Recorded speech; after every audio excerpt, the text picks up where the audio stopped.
Hello everyone, welcome to our Essence of Portfolio Management webinar tonight. This webinar is brought to you by Kenanga Investment Bank and is supported by LifeChamp.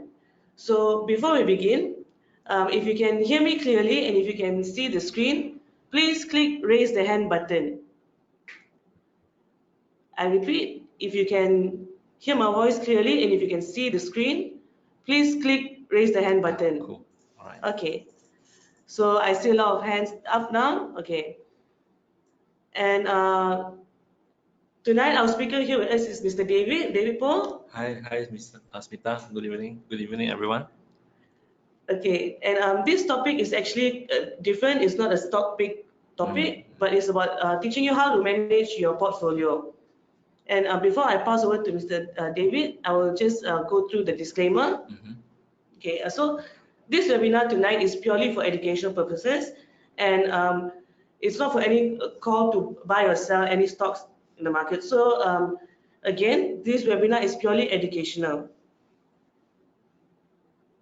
Okay, so this is a bit about Mr. David himself. And so basically, I don't need to read through. I'm basically just a very passionate value investor. I used to be an engineer in the telecommunications field. So right now, I dedicate my full time to investing as well as sharing, to the world how to manage your own portfolios, especially. Yeah. Okay. Okay. So thank you, Mr. David, for being one of our very credible panel of speakers tonight. And so I will hand over the session to you now. Okay, thank you, Smita. Hi everyone. It's good to be back here. Is it okay if I just click? Yeah. It's good to be back here. Just let me scroll back to this cover. Yeah. Before I start, I'd like to again personally thank Kenanga for inviting me to come back to this platform to share about the portfolio management. I think this is a very interesting topic, a bit technical, but I think it's very important. So investing is not just about stock picking, right? A lot of the work happens after you pick the stocks, and that is a very tedious process where you need to be very disciplined. And there is a very simple and structured way for us to, go about how to manage our own portfolio, and that is why we have the topic tonight. Now, I would like everyone to take a look in front of the screen here. There's a reason why I chose this picture as the cover for this topic. Now, in this picture, you don't see just one plant shoot, right? You see 1, 2, 3, 4, 5. And also, if you notice carefully, each of the shoots have different heights, meaning they are growing at different phases. Now, our portfolio is exactly like this. Some of the stocks will have a higher maturity compared to others which we just bought. Now, if you've done it well, if you manage your portfolio diligently over time, your stocks, which is represented by the plant shoots here, should grow, eventually to become a big tree. And that is what we want to do when we do investing. Yeah. So I'm very glad that we have a lot of viewers tonight. Okay, I welcome everyone. Now, again, before I start, this is basically the main topics which I'm going to talk about tonight.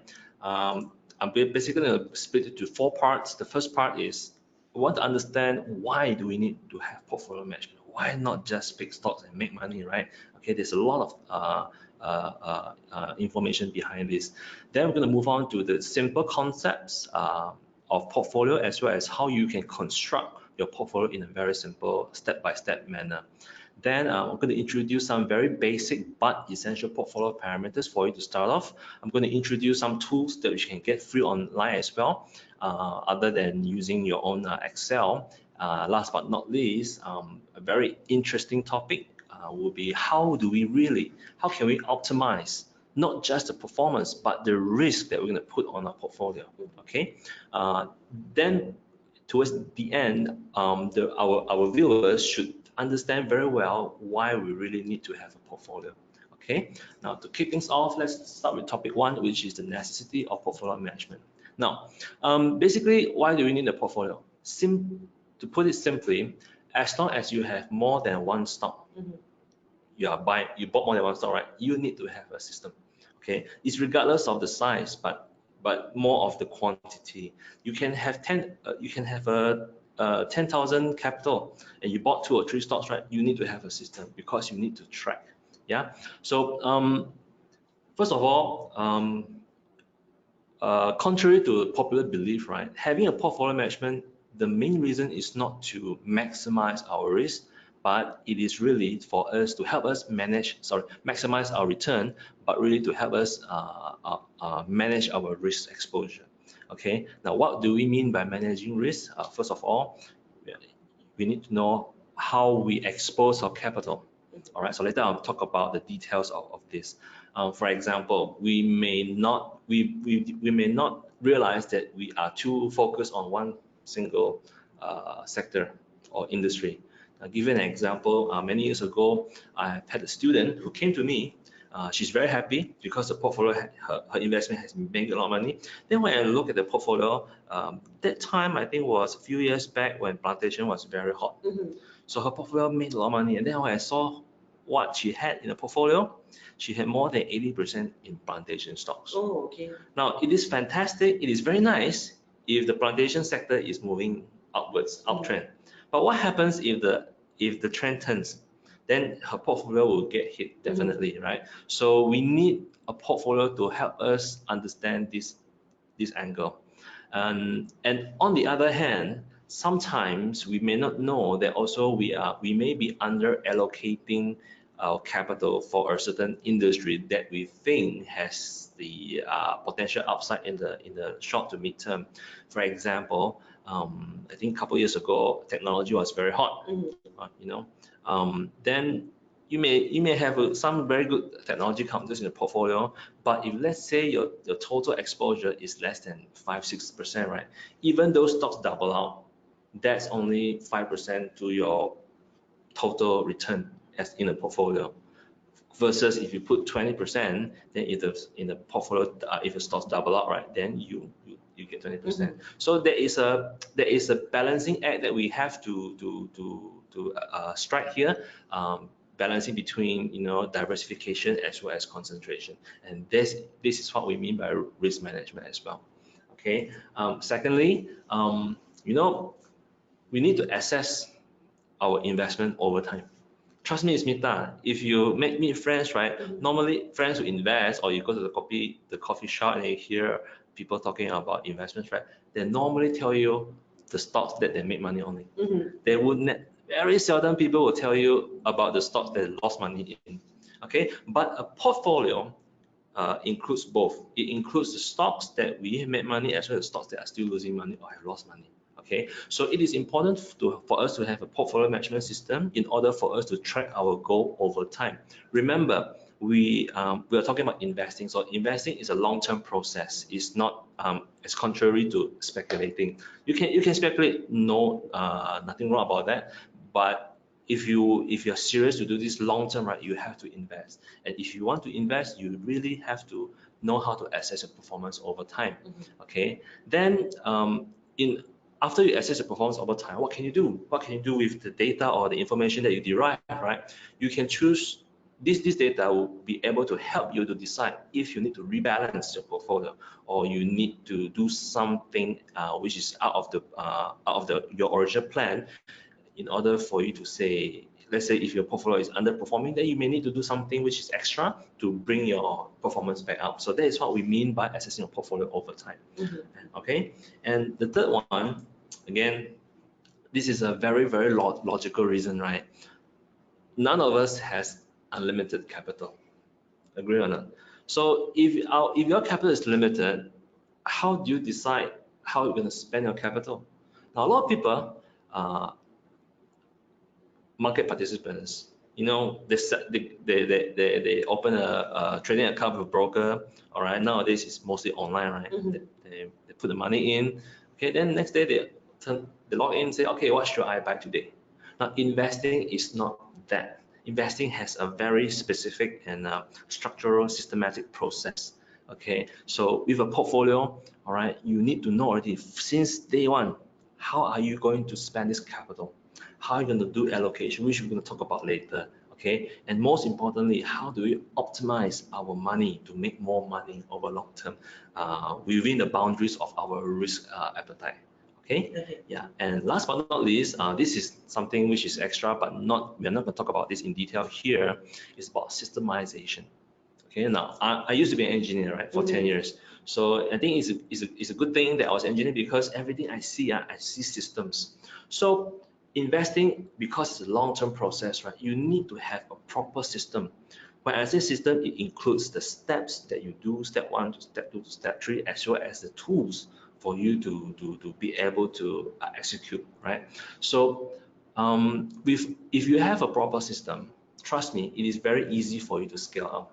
Now, today you may start, you may be a young investor, you may have only one portfolio with your Ang Pao money, say 10, 20,000, right? But if you do it successfully over time, all right, and you do it diligently, your portfolio is going to grow. And then sooner or later, your parents may say, hey, son, or dear, can you help me? You know, I've got some money which I took out from EPF. Can you help me manage?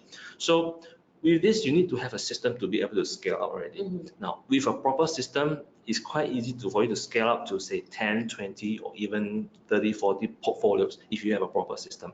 Okay, so for myself, because I invest full time, so I have under my care some portfolio which is under myself, my wife, my children, my family members, my good close friends, right? So I need to have a proper system for me to be able to manage these portfolios systematically. Yeah. So this is what these are the 4 main reasons why we need portfolio management. So I hope it is clear to our viewers. So without much further ado, let's go to the next topic, which is the concepts. All right, behind portfolio management and how you can actually start constructing your portfolios from today. Okay, now first, I always like to say, begin with an end in mind. Before you do anything, right, before you do the first step, ask yourself, can you picture the end in your mind? Because if you don't do that, how do you know that how do you know you're going to start? Okay, so always ask yourself, how do you intend to invest 100,000? Okay, now trust me, not a lot of people actually go through this thought process. Like I mentioned just now, once they have the account, right, they go online, they log in, okay, they say, what else to buy? Now, if you don't do this as a first step, trust me, somewhere along the line, your friends are going to brag to you, hey, you know, I make so much of how many percent from this stock, or then your other friends will also brag about their stock wins. Then they ask us, hey, how about you? Oh, I'm not really making money. So you become a little bit unbalanced. So it's very easy for you to sway from your original objective if you do not have this in mind. Yeah. So does this mean that you need 100,000 to invest? Not necessarily. As I mentioned, it's not about the size of your capital, but the number of stocks that you intend or you have in your trading account. So be it 10,000, be it 20,000, be it 100,000, 1 million, 10 million, right? The concept is basically the same. You need to have a portfolio management system, but then the execution, the strategy will be different for different sizes. For example, if you have a portfolio of 10,000 versus another portfolio of 1 million or 10 million, right? The execution strategy will be different. Yeah, because there'll be other factors that's coming in, like liquidity, like market participation, so on and so forth, which is beyond the realm of stock picks. Okay, so to answer your question, it doesn't depend on the size of capital, but the number of stocks. Okay. So in short, as long as you have more than 2, right, the rule of thumb is you need to have a portfolio system. Okay. Now, don't worry, you don't need to be a Excel guru or good at programming in order for you to have your own portfolio system. In fact, there are a lot of free tools out there, which I'm going to introduce a couple later that our viewers can straight away sign up. It's free and start trying out already after today. Okay. Right now. So let's talk a little bit about the concepts first. Now, actually, this topic was a continuation of my other webinars with live chat with Busa. So I just want to summarize it a little bit. Before we can construct your portfolio, right, you first need to understand what is your risk. Okay, for yourself, you are younger, I'm older, I have kids, you are maybe let's say you are single, right? So your appetite and your objective could be different from mine. So you have to understand what is your risk appetite or risk tolerance in this case, okay? Because the risk tolerance is a derivative of what is your expectation as well. Now, if you want to invest with a return of say 20% per annum, okay, compared to mine say 10%, right? Then our risk appetite is very different. So with that, the kind of stocks that you put in your portfolio and I put in my portfolio may be different, okay? And in order for us to be able to do this, we first need to understand the stock categories, okay? Now, there are many ways for us to categorize the stocks. Now, when I say stock categories, what we really mean is the business category, okay? Now, for this topic, I will borrow the concepts which we can find from this book called One Out on Wall Street, which is written by a very famous fund manager. I think he's retired already. He used to manage this Magellan fund. I think his KGA was quite good, more than 20%. I think close to 30%. He beat Warren Buffett in that short term in time, right? But one of the key takeaways from this book is very interesting. He introduced the 6 categories of stock. Okay, as you can see from the slides here, basically it goes from stalwarts. Okay, in other words, you can call stalwarts investment grade, or some people call it blue chips. Okay, to slow growers, to fast growers. Then the other half of the pie is the cyclical stocks, the asset plays, and the turnaround. Now, what's interesting is the reason why we structured this pie like this, because as you go along the quadrants from the blue stalwarts all the way to asset play and turnaround, the risk increase. Okay, the risk of the stocks increase. Now, it doesn't mean that if I subject my portfolio to higher risk, I'll get higher return. That is theoretical, because if you subject it to high risk, there is also a possibility that you may lose your capital, or you understand what I mean? Yeah. So without going through the details, I would really encourage our viewers to go to the nearest bookstore to get this book. It's not cheap, it's not expensive. I think you can get it for less than $100. But maybe I can just give you some very basic ideas. Now, stalwarts, as I mentioned just now, are companies that are very established already. Normally they command big market share. They have established, and normally, they're not really affected by the market fluctuations. So what are the stocks in this category? There's one stock that everyone, I'm sure, even our listeners, our viewers are tuning in, right? They are consumers or the clients to this company. It's called Nestle. Yeah, right. But everyone complains Nestle is always expensive. When I started my journey close to 10 years ago, right, Nestle was worth $38. To tell the truth, at that time, I also told myself, my God, how to buy 38 ringgit? That time, the one lot is about 1,000 shares. So I told myself, wow, if I will buy one lot, right, I will have to spend 38,000. Okay. Now, today, Nestle is 148.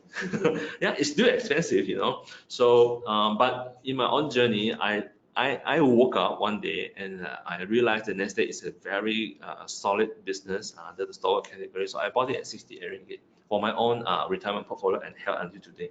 Okay. Then the growers, they are basically two, whether you're fast or slow growers.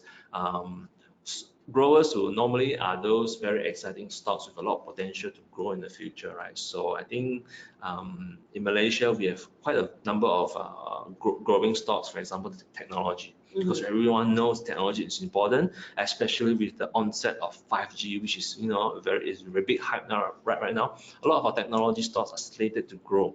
So of course, as a business grow, all right, by virtue of that, the value of the business should grow as well, which means the stock price should grow in time, should also go up in time. Then on the second half on the left-hand side of the pie, which is the cyclical asset turnaround, these are slightly higher risk categories, especially turnaround. That's why I put it red color. Okay, Peter Lynch has a very nice saying. He said in his book that turnaround rarely turn around. meaning stocks that are trying to turn around, business that are trying to turn around, right? Because of a lot of, could be external factors, could be internal factors, it is very tough for the business to turn around. There are some very how to say, famous cases. For example, did you know that Chrysler, who make the Mercedes-Benz company, right? They used to be a turnaround stock. Oh, okay. But how did they get out of the hole? The government saved them, in a way, bailed them out, according to Peter Lynch. Oh. So in Malaysia, there are many turnarounds as well. We've got AirAsia X. AirAsia X is an airline business, but does it mean that the airline industry is now? No. Okay. So AirAsia, the mother company, we consider it as a fast grower. Why? Because they operate in a market which is very vibrant and the population is growing. South Asia, the Asian continent has the highest growth rate of population among the rest of the continents in the world. That's why AirAsia operating in this region we consider as high growth. But then on the other hand, AirAsia X or even our Malaysian Airlines, all right, which is not listed, they're still trying to turn around because of the challenges of the business, as well as the external factors that you really make it very hard for the management to turn the things around. So you see why it is important for us to know this. Now, coming back to our story just now, right? So let's say you are a person who prefers higher risk compared to mine, I prefer lower risk. Now, I may prefer stocks like AirAsia. If let's say we both want to invest in the airline industry, you may want something more exciting, like AirAsia X, okay? Because by right, if it managed to turn around, the upside is much better, much bigger than AirAsia, for example. Okay, so that is why it's very important for us to understand the concepts of stock categories. Now, if you wonder, must it really be these 6? Not necessarily. The reason why we use Peter Lynch is one, because he did a lot of work, he did a lot of research, so we just use it. You may come up with your own stock categories. You can, by all means, but as long as you know what you're doing.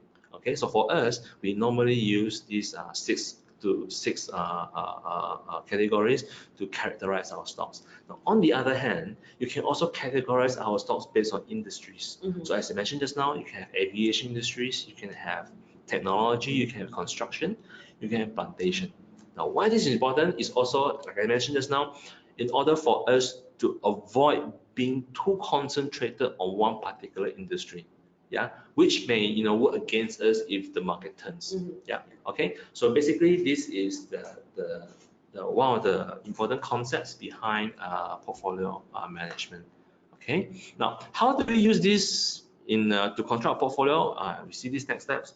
Now this is a sample portfolio that I've been using in the webinars here.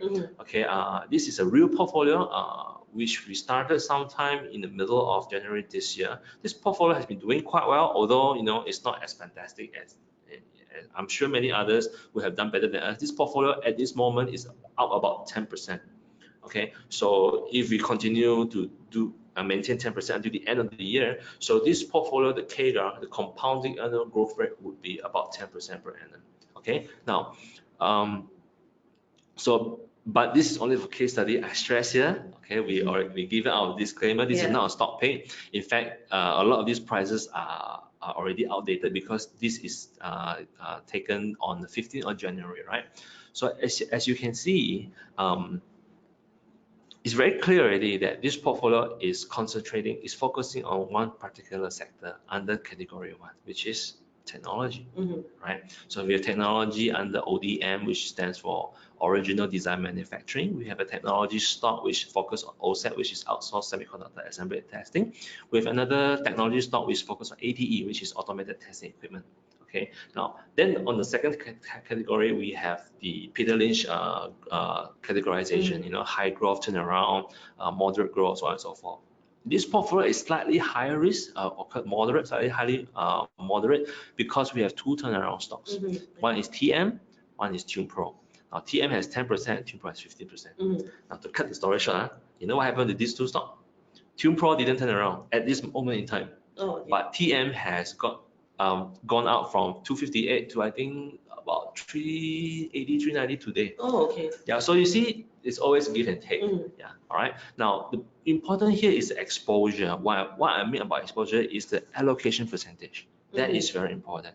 Now you realize that in this setup, we put a lot of weightage on AirAsia, which is 25%. Okay, we have our reasons then, but we don't put a lot of weightages on turnaround stocks. Now, at most, we wouldn't recommend anything more than 10% for turnaround unless you have very good reasons. Now, on hindsight, actually, it is a regrettable allocation. We kind of regret it to put 50% to TunePro. We thought that, it should be able to turn around this year. That's why we bet our money, put a high allocation for TunePro. All right, so it didn't happen. But imagine if I did not do this and I put half of my capital into a stock like TunePro. My portfolio may actually run into losses if I do not control the exposure. Okay, then we've got moderate growth. We've got 20% for UGTech, 50% for Getronic, 50% Elsoft, and these stocks are basically very solid stocks with very solid fundamentals. Okay. Now the other thing that you may want to do is actually you can track the earnings yield and dividend yield of this stock as well as the timing, which is an advanced topic which we may talk about in the future. Okay. But for this webinar topic, the focus here is how to construct, how to construct a portfolio. Okay. So if you I have to admit that this webinar can be a bit technical. So if you have any questions, by all means, please forward your questionnaires to the question box. Then later on, if time permits, we will try to answer as many as possible. Okay. Now let's move on. The next topic we're going to talk about the essential parameters, the basic things that you need to understand in order for you to be able to construct your portfolio. Okay. So I give you a very simple parameter first, which is portfolio value. All right, portfolio value. A lot of people think, okay, portfolio value are just, the summation of all my stocks, my market value. For example, it will be at any point in time, portfolio value will be the summation of all my AirAsia shares, TunePro, TM, UGTech, Getronic, Elsoft. It is not entirely true, because other than the stocks, you don't forget about cash balance as well. Now here we talk about closed-end fund, meaning before you trade, we say we always encourage people, our viewers, to only do closed-end funds, cash out front. Don't do margins. You only do margin if you are very sure and you are very seasoned. Even myself, I don't dare to do margin, because margin can be a double-edged sword. When you are on the winning side, it can amplify your wins or your gains, but don't forget, if you make mistakes, it will also amplify your losses. Okay, so we only advocate to do cash out front portfolios. So at any point in time, the portfolio value is the summation of the market value of your stocks grouped together, plus the cash balance that you have. Okay, now let's put things into perspective. In any portfolio, when you begin a portfolio, or we call inception, is always cash. So after you sign your forms with your broker or your dealer, right, and then after a few days of the processing, your broker will say, hey, Smita, your account is ready, you can trade. All right, normally you have to log in and do a bank deposit, say 100,000 or 10,000, whatever, right? So when that happens, your portfolio is 100% cash. So if I come back to this formula, okay, in that case, when your portfolio just started, it's 100% cash, no zero market value of stocks. Okay, but over time, what's going to happen is you're not going to see everything on cash, right? So what you're going to do is you're going to buy stocks along the way. So as I mentioned, as long as you have more than one stock, right? Okay, you have stock 1, 2, 3, all the way to stock N, right? Those will form the market value of your equities or your stocks. And combined with the cash balance, it will make up your portfolio value. Now, what happened is, along the way, what's going to happen is, every time we buy a stock, meaning we take money from our cash balance, which sits on our trust account, by the way. Okay, so most of the brokers now, when you open a trading account, you're basically opening 2 accounts. One is a CDS account, the Central Depository System, which stores all your stock certificate, as well as a trust account where you store your cash, your capital. Now, what happens is every time you buy a stock, your broker will deduct your cash from your trust account at the equivalent of the market value of the stock that you buy, including the charges. Okay, so you're deducting money, cash from your trust account. Okay. Now, after a while, if you want to sell a stock, so what happens is when you sell a stock to somebody in the market, you will get the money back. So the money will come back to your cash balance. So it is like a a loop. Okay. Now, along the way, again, if you invest properly, you should receive dividends. Now, and other than dividends, most of the brokers will also give interest on your cash balance. So depending on which type of brokers that you are with, some broker may give you 2.1% per annum, some broker may give you 2.6. I do know brokers who give you 3%, but I'm not sure whether they still offer this. So you see, this is as good as putting your money in a FD. A lot of people think, oh, before opportunity comes, I put my money in FD first because it's safe. Then when the opportunity comes, right, oh, I'll withdraw money from FD and start buying stock. Trust me. Number one, right, the opportunity may just lapse. And number two, the process is maybe quite tedious. Although nowadays, there are a lot of FD facilities that you can do online. Okay, but we advocate that if you want to have a portfolio, right, you should put all the capital that you intend to invest in a trust account, which gives you interest anyway. And coming back to dividends, right? The thing about dividends in Malaysian market is they don't credit the dividends into your trading account unless it is a nominee, right? They put it in your savings account. My God, ask yourself, our dear viewers, right? If you have invested in stock that give dividends, right? Ask yourself what did you do with the latest dividend that you received? Or did you even know that you have received this dividend from this stock, right? That is why a portfolio management is very important because you need to keep track. Okay, now what we advocate here is we need to put dividends back into our portfolio. Why? Because our portfolio needs to grow. Right? It's basically like a water bottle. If water bottle is intact, it's perfect, right? You pour water in, your water level will rise. But if your water bottle has a lot of holes, when you pour water in, what happens? Water will leak out, right? So again, it's the same as portfolio here. We advocate only to do closed-end funds, meaning all the interest received, all the dividends received, capital gains, plow it back. Now, it doesn't mean that you cannot enjoy or your gains, no problem, you can do that, but do it in a systematic manner. For example, you tell yourself, oh, I will only take out 20% of my gain if I reach certain profit, say 100%. Then I will take 20% to go for holiday, to buy myself a new car, to treat my girlfriend, my wife. It's fine, all right. But you need to have a closed-end fund in order for you to reach that target first.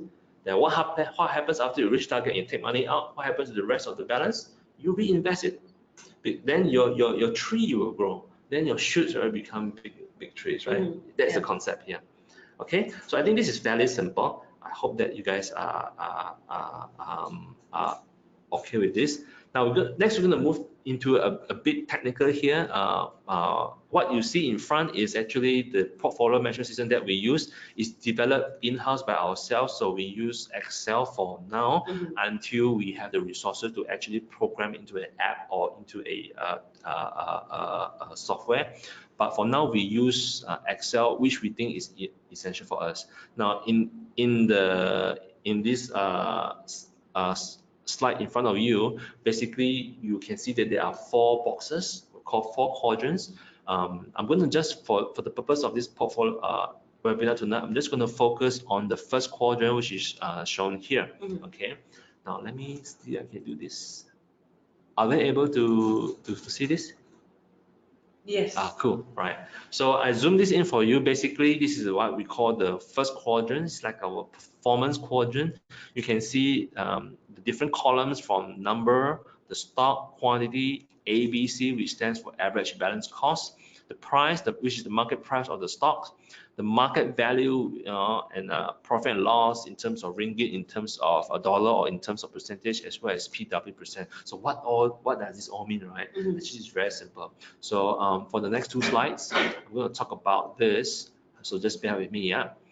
Okay. Now, in the quadrant 1, which are basically the profitability indicators, the first thing that we always need to look at is stock name. Now, don't underestimate the importance of this column. Meantime, you may say, David, what do you mean by stock name? Stock name lah. Trust me, there are people I know that I've come across that invest based on stock codes. So ask yourself, are you investing or are you speculating? Some people tell me, hey David, 5461, can look. I said, what is 5461? I have no idea. I just heard it from somebody tells me. All right. Stock name is important because sometimes there may be stocks that have similar names, or group of stocks that may be interested to each other. For example, YTL, Systemize. I think it's time to look at YTL. They may be wondering, which YTL? Is it YTL Corp, YTL Cement, YTL Power, so on and so forth? Yes. Okay, but Jaya the same. So conglomerates normally have this problem. Now, the reason why we say you need to know the stock name is for us to really understand what we are buying. We are not buying numbers, we're not buying a piece of paper, we are buying into a business. Okay. Now, next thing is the quantity. The quantity here is actually the net balance of the number of shares of the stock that you hold. Now, what do you mean by net balance? Don't forget, along the way, if you run your portfolios, right, there may be a lot of buying and selling of the same stocks. So the quantity here is the net balance of the stock that you have after all these transactions. Give you a very simple example. If I bought AirAsia 10,000 shares last month, okay, and today, because for whatever reason I want to sell the stock, right, say I sell 5,000. So the quantity here is actually 5,000, the balance, okay. And sometimes you may have corporate actions like splits, bonus issues, rights issues, which would impact your quantity. And why this is important? Because when there are corporate events, corporate actions like what I mentioned just now, or even dividends, how much you're getting depends on the quantity here. Okay, right. Then the next one is actually the ABC. Sorry, I think I forgot one. Price and then one. ABC stands for average balance cost. The average balance cost, just forget about the formula for now. Is basically what is your holding cost, the cost of holding the stock after your trading, after the dividends that you received. Okay, so the concept is very simple. I take the amount of money, the total amount of money which I spent to acquire the stock, minus off whatever I sold. Because don't forget, if you go back to this slide, right, every time you sell a stock, you get money back. So what happens when you take the money back? Okay, you see, when we buy a stock, we are putting our capital into the stock market. So the capital is at risk, right? Compared to stock money in my hand. So money in the stock market is at risk. But what happens when I sell, I raise the money, take it back to my cash. So we are reducing the risk. You understand? Okay. So in other words, the ABC says you take the total amount of money spent at risk, you minus what you have sold, you take back the money. Also, you minus out the dividends received. Because every time you receive dividends, you are reducing your cost. Okay. Then with that amount, you divide by the quantity, you get the average balance cost. I'll give you a very simple example. If you have spent 10,000 to buy AirAsia many months ago or many moons ago, right? And lately AirAsia give a lot of special dividends. Do you realize that? Yeah. I think over the past year they gave a 40-cent special first. Then they got interim 12 cents, 12 cents, 12 cents about 4 times. Then suddenly they announced 90 cents special dividend. So these dividends received, right, would in effect reduce our exposure. Okay, now with the money received, what can you do? Does it necessarily mean that I have to buy back the same stock or I need to spend it right away? No, that's the beauty about dividends. Once the money is on your cash account, right, you can decide when you want to spend, later or or straight away buy the same shares, up to you. Okay, but the essential here is it reduces your risk. And how do we track that? We track that using the ABC, which stands for average balance cost. Now, this is a very important parameter that we rely a lot, like our GPS, for us to decide what we want to do about that particular stock in our portfolio over time. Okay. Now, next, again, probably I think I should put price in my in my next slide. Price is basically the latest closing price of the stock. Now, if you take price and multiply by the quantity of shares that you hold, it makes up the market value of the stock. If I come back to here, sorry, I think this one. So for example, Asia is not a good example here. So it's System Pro.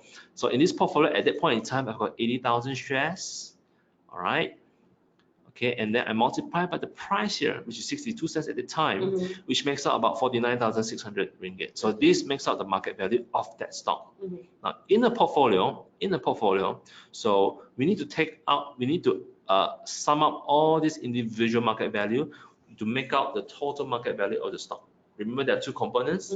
Portfolio value is equal to the cash balance plus the market value of the stock. So this is what it means. All right. Okay. Now then, we've got the profit and loss P&L, which in terms of ringgit is very simple. You take the market value minus of the average balance cost, and you multiply by quantity of shares, and that make out your profit and loss in ringgit in absolute figure.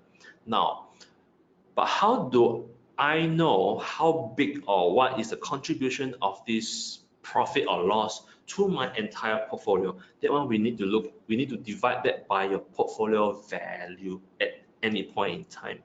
Okay, I'll give you an example. In the next slide, as you can see here, maybe look at this stock called Unisem. All right, so Unisem at that point in time, we got a huge concentration of 30%. 1/3 of our portfolio value is in this stock. All right, it is done by design because Unisem was on a very good, nice uptrend then. So if I take the price, okay, multiply my cost, my average balance cost, sorry, minus off and multiply the quantity, I get the profit of 10,719. But how much is that in relation to my portfolio? I will need to divide this by my portfolio value at that time, which coincidentally makes up 5.7% of my portfolio value. Okay, so likewise, Getronic contribute 4% at that time. UGTech contributed 7.7% profits. Asia contributed 7.7. All right. On the other hand, we also need to take care of the losses, right? So as you can see, Tune Pro didn't turn around.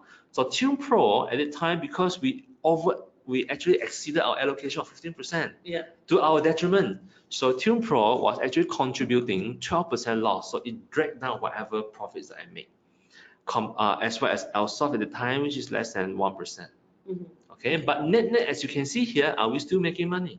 Yeah, we are still making money. Okay, now, so that's about the profit and loss, which is the absolute ringgit as well as the percentage. Now, next is the portfolio weightage. Now, this is different from the profit and loss weightage. Portfolio weightage, I want to see how exposed we are from a particular stock. Now, just now I already highlighted in this snapshot, we've got two very big exposure. One is Tune Pro, 26%. The other is Unisem, 30%. Now, can you imagine if you add these two up together, it makes up half of my portfolio. Exactly. So what? Of course, on hindsight, I will tell you I shouldn't be doing that. I should cut loss on, or I should sell off my Tune Pro to reduce my losses. Okay, but that time, I think this was taken sometime back in, can't remember, middle of the year when Unisem was still in our portfolio. So we thought that there was still a chance for Tune Pro to turn around. That's why we kept it there.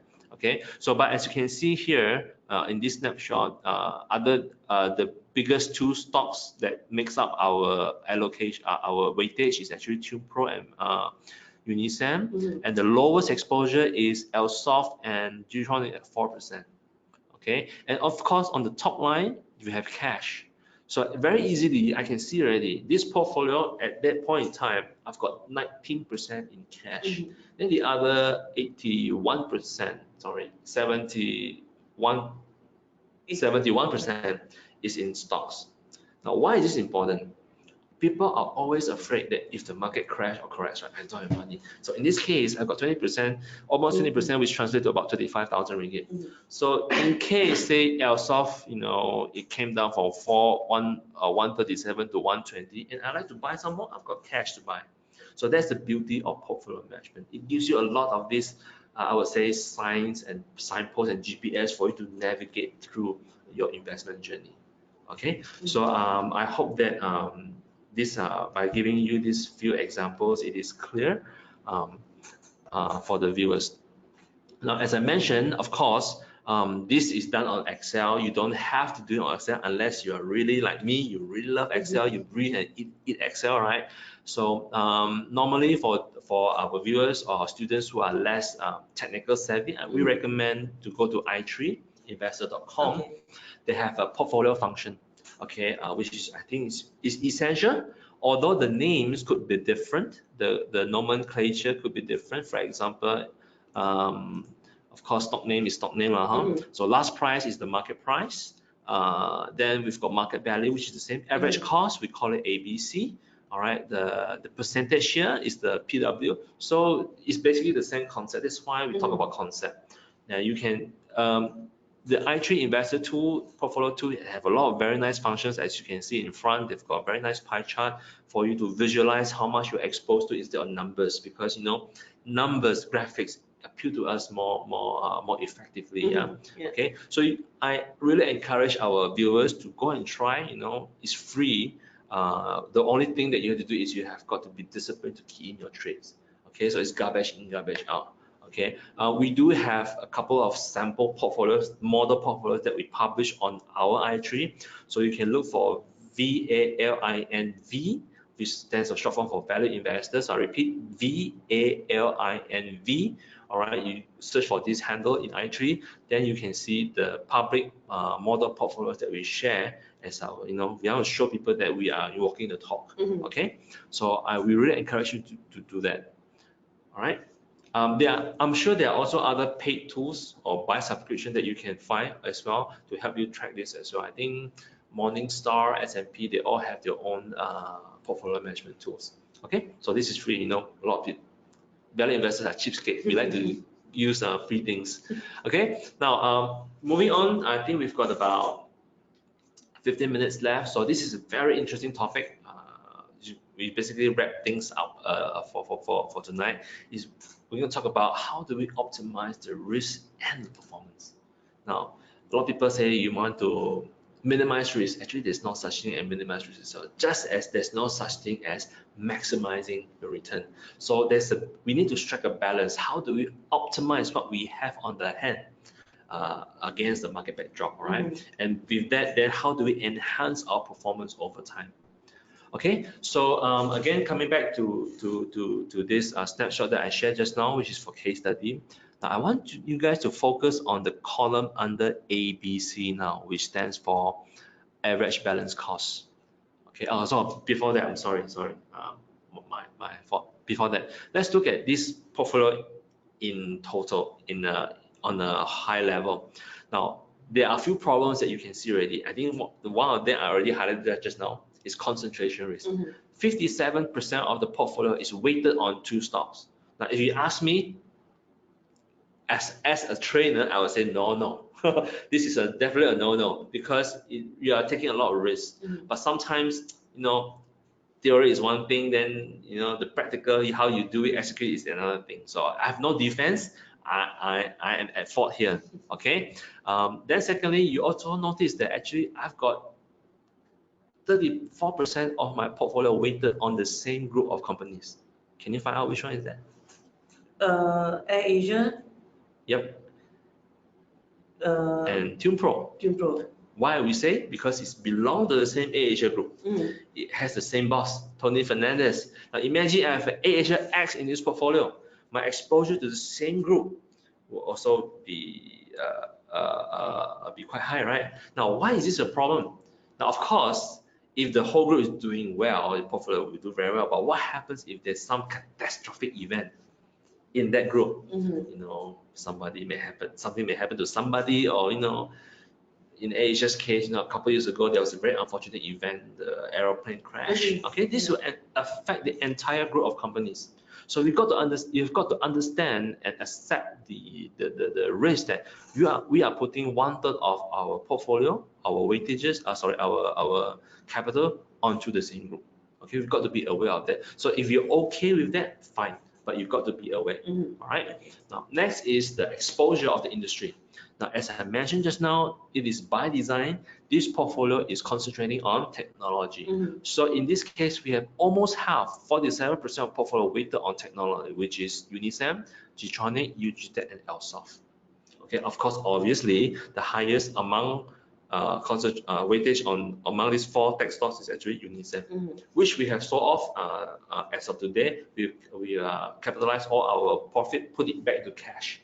Okay, so what happens if you sold off all your shares, meaning your balance is 0, right? So whether it's profit or loss, it will be accounted for into your cash balance. Okay, so that's it. Now, I also want to highlight here. Okay, so one of the things that we like, or we always follow, and we are very diligent doing this, we track our portfolios every single week. Now, what do we mean by track? We actually snapshot the status of portfolio every week. So 1 year we have about 50, I would say n number of weeks trading, right? So we will have n number of portfolio snapshot in a year. So you multiply it by the number of years that you've been investing, right? In our database, we have a lot of data. But why we want to do that? Because we want to take this data and visualize how our portfolio is performing. Now, if I scroll back again, if I show you this portfolio,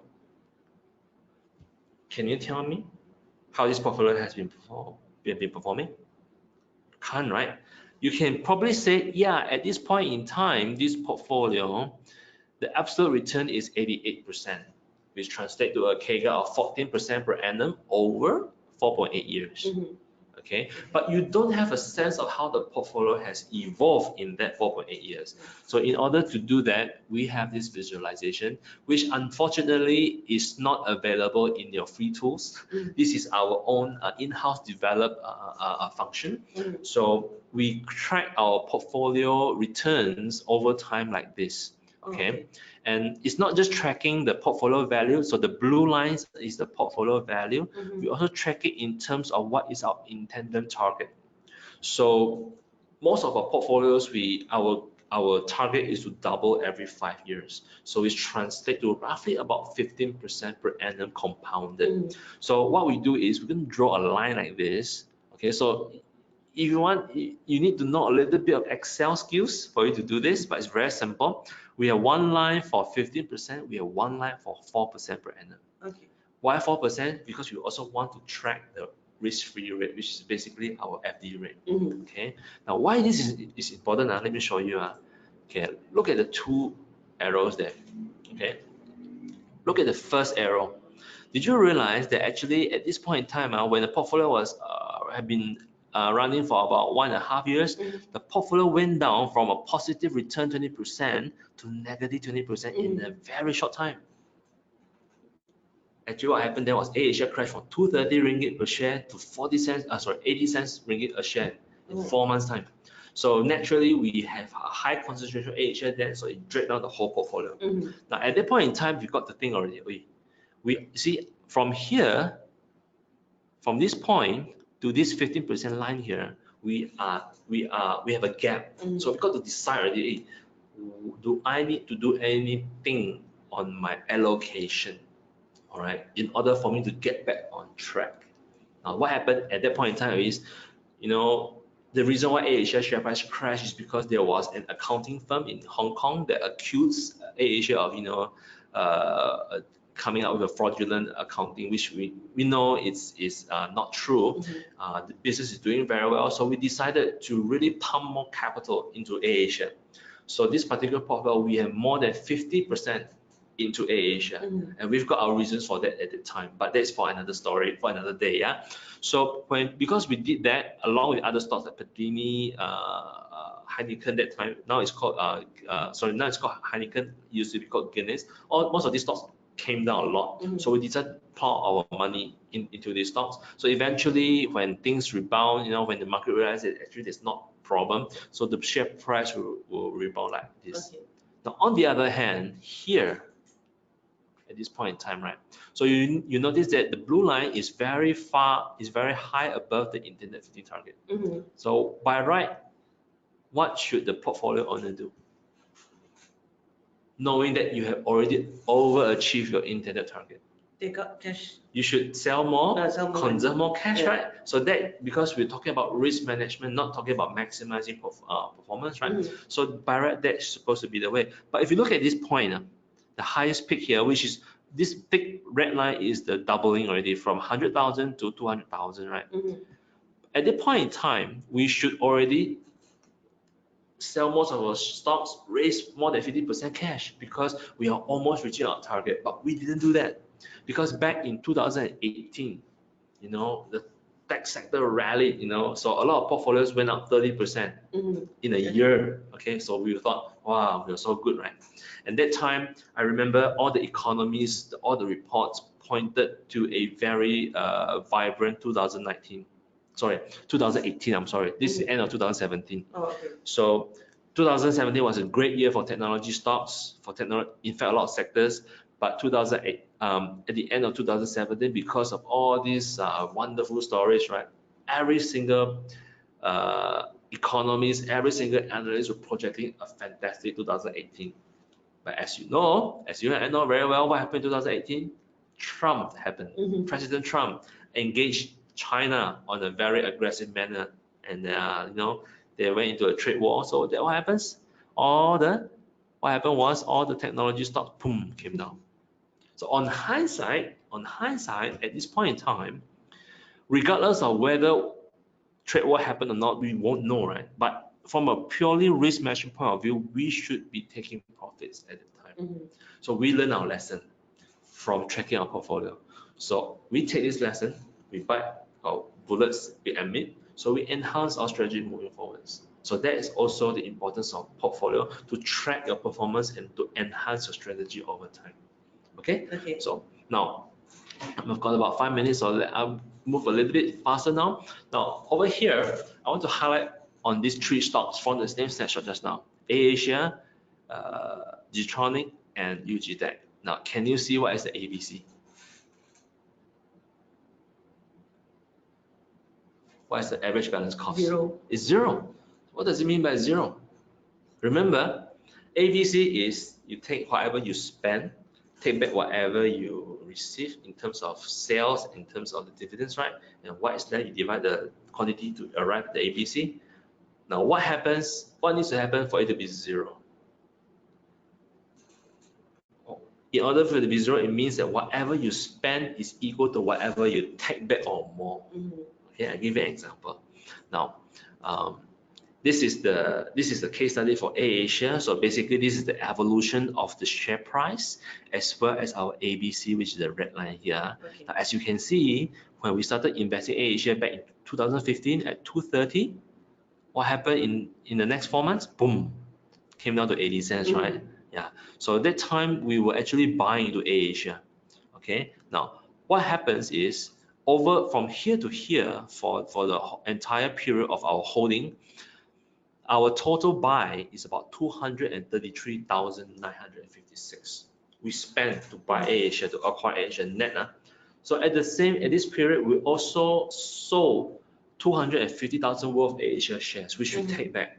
At the same time, we also received 4,560 in terms of dividends. Now, as you can see, if we add up the total sale and the total dividends, which makes out the capital that we recuperate back, which we retrieve back from the market, it is more than our total buy. Yeah. But we still have balance shares. Don't forget, we still have how many balance shares? We still have, sorry about this. We still have 5,000 shares in this portfolio, right? Yeah. So what it means is these 5,000 shares are already free. Now, what is the meaning of free shares? Meaning, do you still have risk on this investment? If let's say AirAsia were to drop from 289 to $1.50 like today, do you still lose money? You don't lose money No. because your cost is zero. And the beauty of this is, if today the price is 150 and I'm assuming you still believe in Tony Fernandez with all his digital dreams, right? You say it's a good time to buy. I can buy back the shares by using the profits that I have locked in previously. You see what I mean? So in this case, the pure profit is about 22,000. I can deploy this to 20,000 back anytime. And that's the beauty of it. And I will still be making money. Yeah. So in entirety, what we hope or what we aspire to achieve is to have as many free shares as possible in this portfolio. Okay. Okay. For people like me, if I can replicate this success in all my portfolios, right, I can give this portfolio to my children.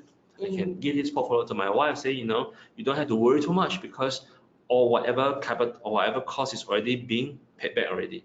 Okay, so that's the beauty of this as well. And this is just one of the strategies for us to enhance our performance. There are many, many other ways, but because of the lack of time, so we're going to stop here. Okay. Okay. Now, so just to wrap things up, right? Um, I would like to borrow the wisdom of Lord Kelvin. All right, the temperature measurement is either in Celsius or Kelvin, right? So this is the guy, Lord Kelvin. He has a very famous quote. He says, "If you cannot measure it, you cannot improve it." So always, you need to have a system. You need to have a tool to measure your performance. Then only you can improve it. As what I shared just now with our lesson learned during 2018. Okay. Now I guess we've got.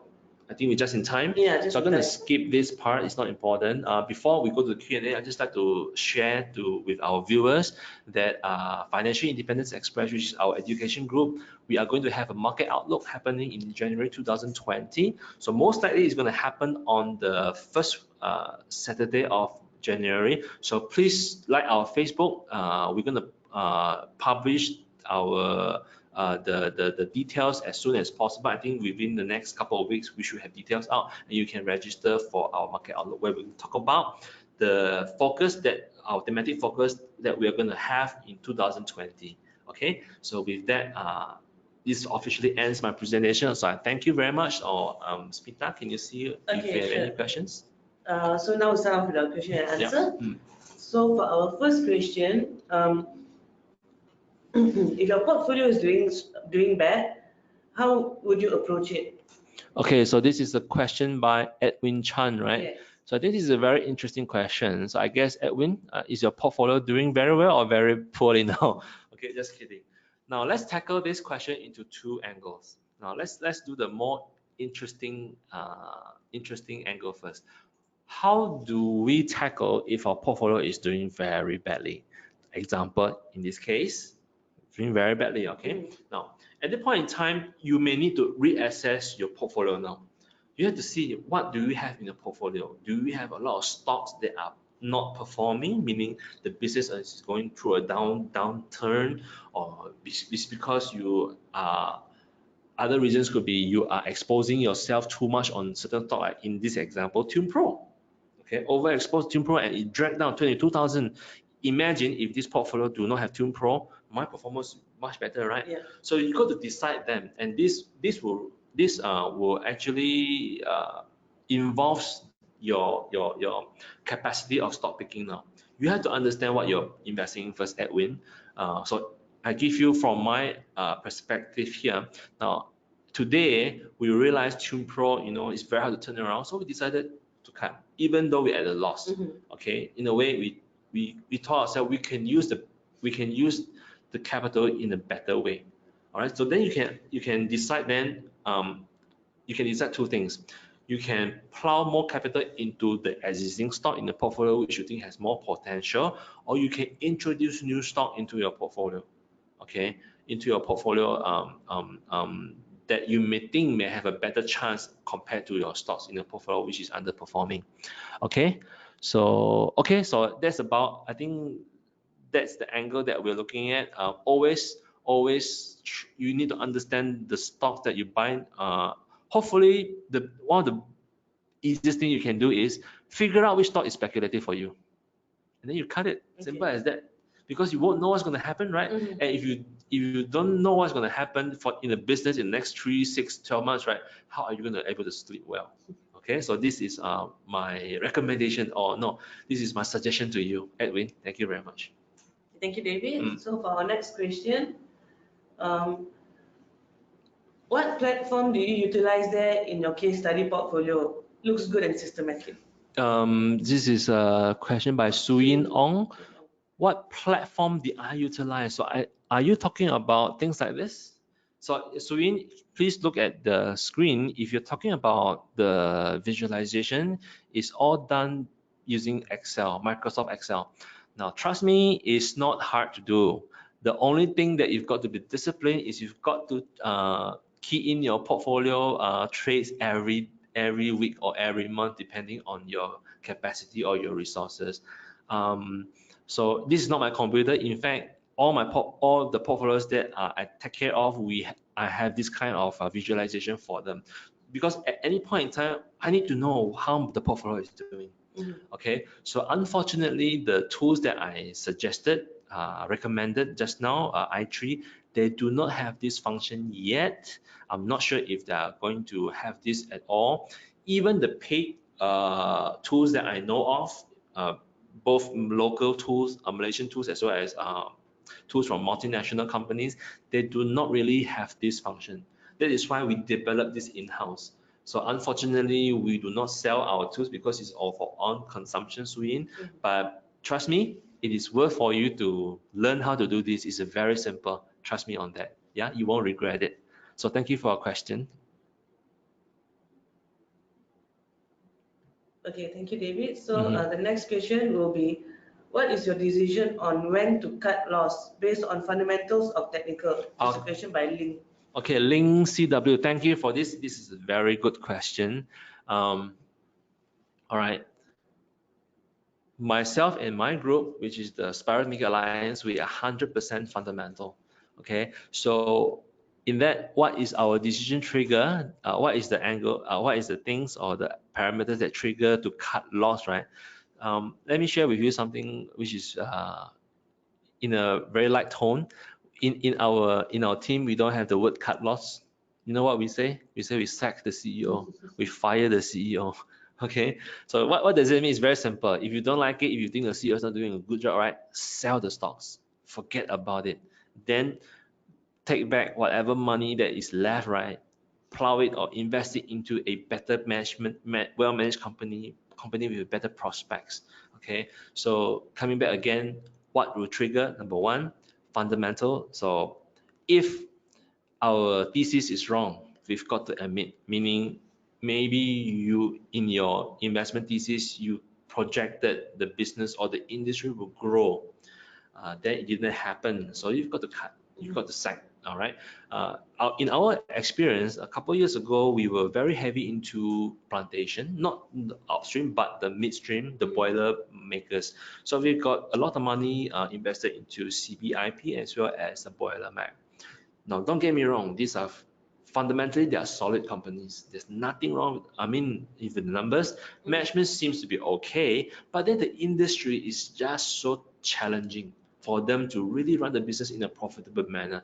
So, for the lack of a better word, most of these companies were in survival mode.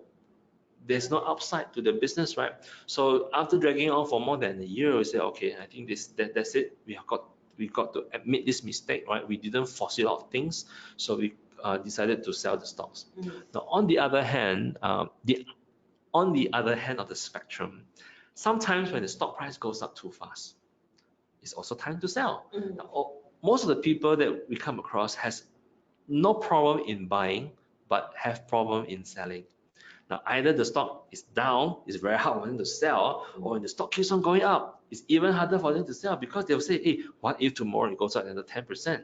Trust me, you may be able to maximize your selling point 1 or 2 times in your journey, but if you want to consistently do it right, it's almost impossible, even if you're a technical guru. All right, because it's all about statistics, right?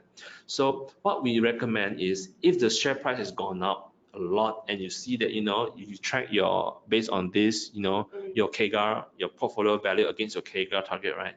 Then you say, it's always never wrong to take profit back from the market. Then you reduce your exposure. So I hope I answer Link's question from the two angles. One is when to decide to let go and when to decide to take profit. Okay. Okay.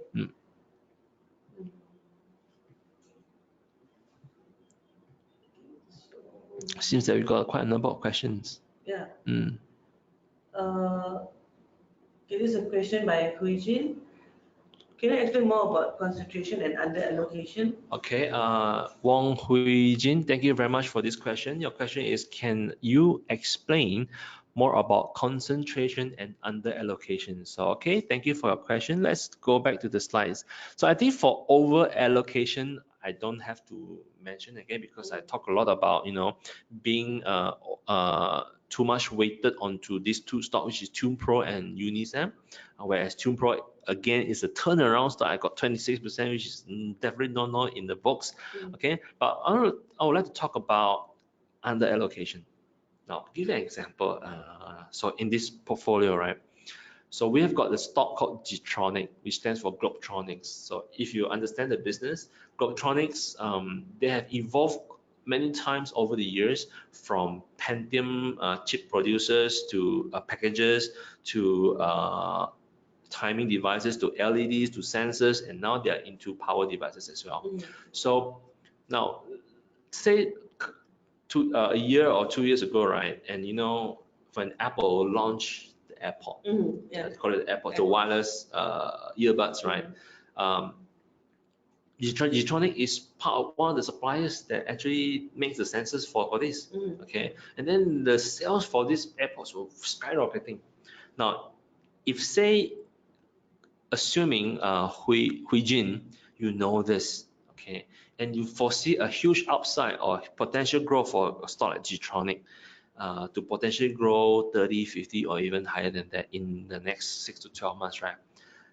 But you do not do anything in your portfolio. So for example, if this is your portfolio of 4%, Hui Jin, assuming Getronic went up 50% from $1.95 to $4, okay, sounds good, right? Sorry, so $1.95 to $3. So it really did happen, I think. So that's 50%. Sounds great, right? Yeah. But you only have 4% exposed to this stock.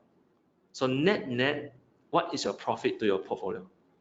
4%, you multiply by 50% is actually only 2%. You see what I mean? So Hui Jin, the market may be roaring, wow, Getronic went up 50% or 100%, right? But portfolio only went up 2 to 4%. Now, on the other hand, say you've done your homework very well and you decided, okay, I'm very sure there's a lot of upside for this stock, Getronic, right? And you decided to increase your stake from 4% to say 10%. All right, still very safe in my opinion. Maybe let's make it more interesting. Say 20%. Okay, and the stock went up 50%. So now in this case, you multiply 50% on 20%. That's 10% return on your portfolio. You see the difference now? Yeah. Okay, 2% just or 10%. Now, how significant is 10%? To some people, 10% only. But don't forget, our target is always 15% per annum. And one stock contributes 10%, which means I only have other 5% to worry about. Now, in this case, if it happens, right, it's a very happy thing for me. When Getronic went up 50%, I can take profit. All right, that's why the cost could be 0. Then I just need to focus on achieving the next 5%. Okay, so Hui Jin, I hope I answered your question there. So thank you very much for that. Okay, so the next question by David Lee. What does EY mean? EY, David, I think the reason why you asked this question is because you didn't participate in our earlier webinars. EY stands for earnings yield. So the formula is equal to earnings per share divided by the price of the stock. Or in other words, you can take net profit divided by the market cap, multiply by 100%, so you get the earnings yield. Now, the earnings yield is also the inverse of PE. People talk about price over earnings ratio, right? So the earnings yield is just the inverse of that, because price over earnings ratio is price divided by earnings per share. So why we use earnings yield? Because earnings yield is in percentage form, and we can track it or we can compare it with other asset class like FD, 3%, 4%. We always try to look for earnings yield higher than this risk-free rate, and so on and so forth. Okay, so I hope I answered your question, David. Okay, so any more question? Yeah. For okay, so for the last question now, by David Young. David Young. Yeah, can you tell us again what is your portfolio name that we can download from i3 Investor? Okay. It's not my portfolio name. Is actually my handle. It's VALINV. V for Venezuela. ALINV, which stands for Value Investor. Okay. So please, you can go to i3 and look for this name. Okay. Anything else? So I think that's all the questions for today. Probably it's the end of the year, or market is down, so there's not a lot of questions. There are more questions coming in. Okay, more questions coming in. If one stock is holding more than 1 year but price not moving, no idea whether this stock still can grow another next 2 years. Should I remove it from inception portfolio? Okay, this is a question by David Lee, right? Yeah.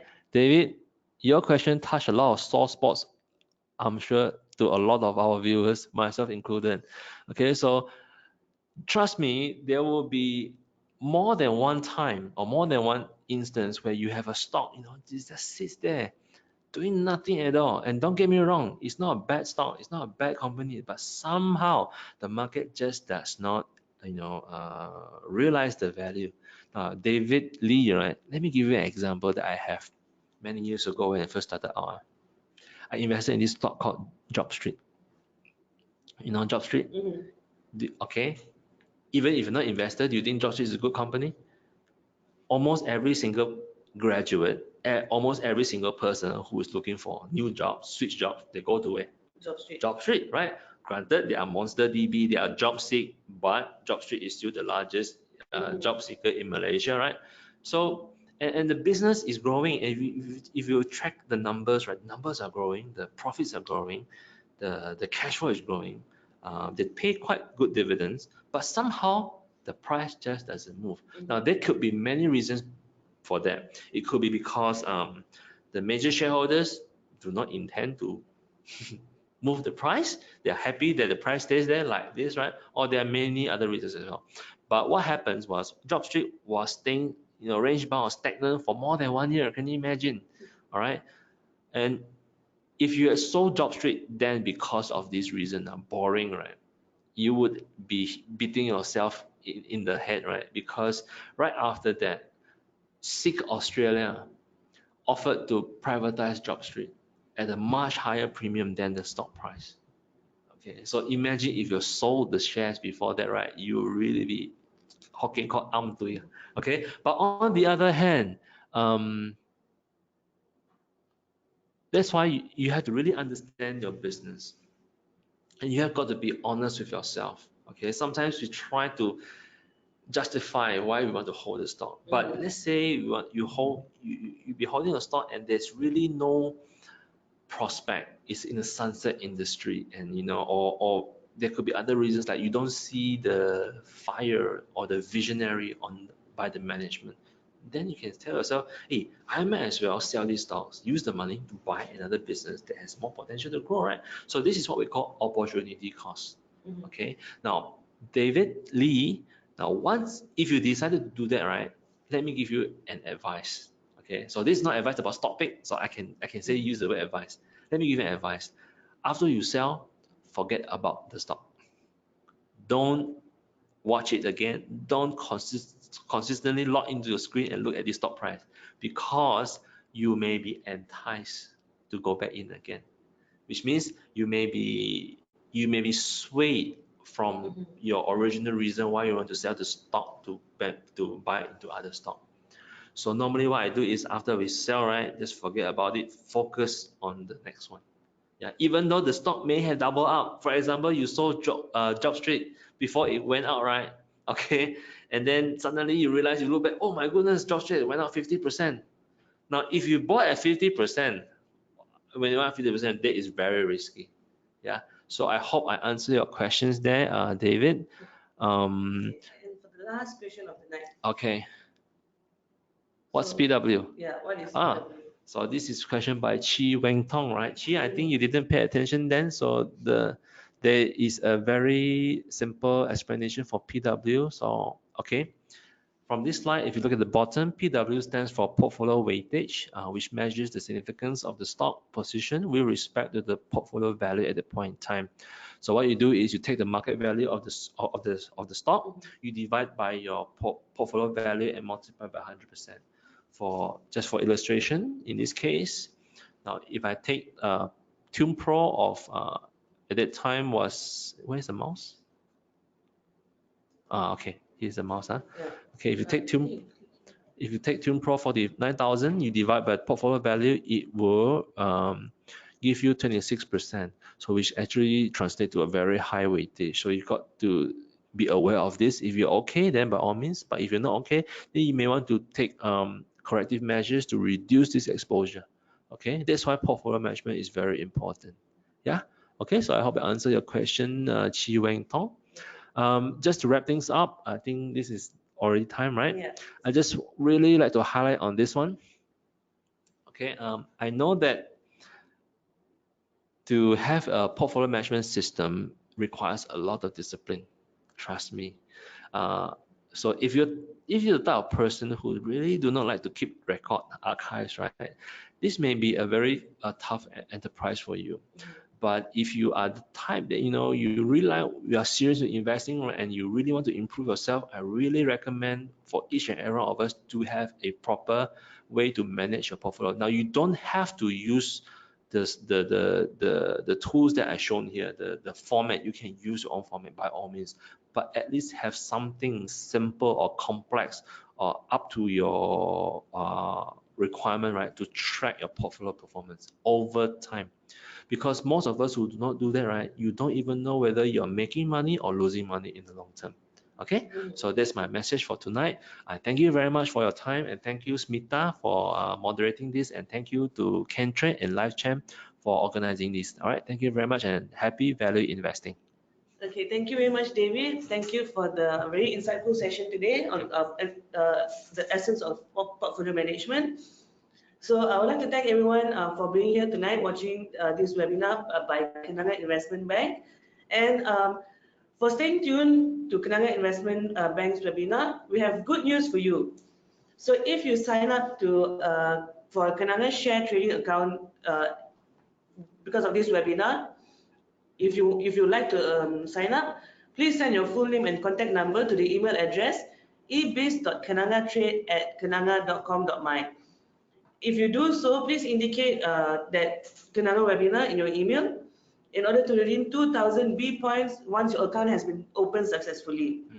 So for tuning in to all of our Kenanga Investment Bank webinars, all the KenTrade webinars that we have had 3 so far, and today is our last one. I'm sure there'll be more to come. Yes, there'll be more to come. Yeah. So with your support, hopefully. Yes. Right. So if you're looking to open a trading account with Kenanga, please email your full name and contact number to the email address below, which is you can see on your screen, ebiz.kentrade@kenanga.com.my. So if you do this and when you mention KenTrade webinar, you will redeem 2,000 B points once the account has been opened successfully. So with that, I would like to thank you again. Thank you, Kenanga Investment Bank, for this opportunity. Thank you, David. Thank you, Smita. All right. Good night. Okay. Good night. Thank you. Good night.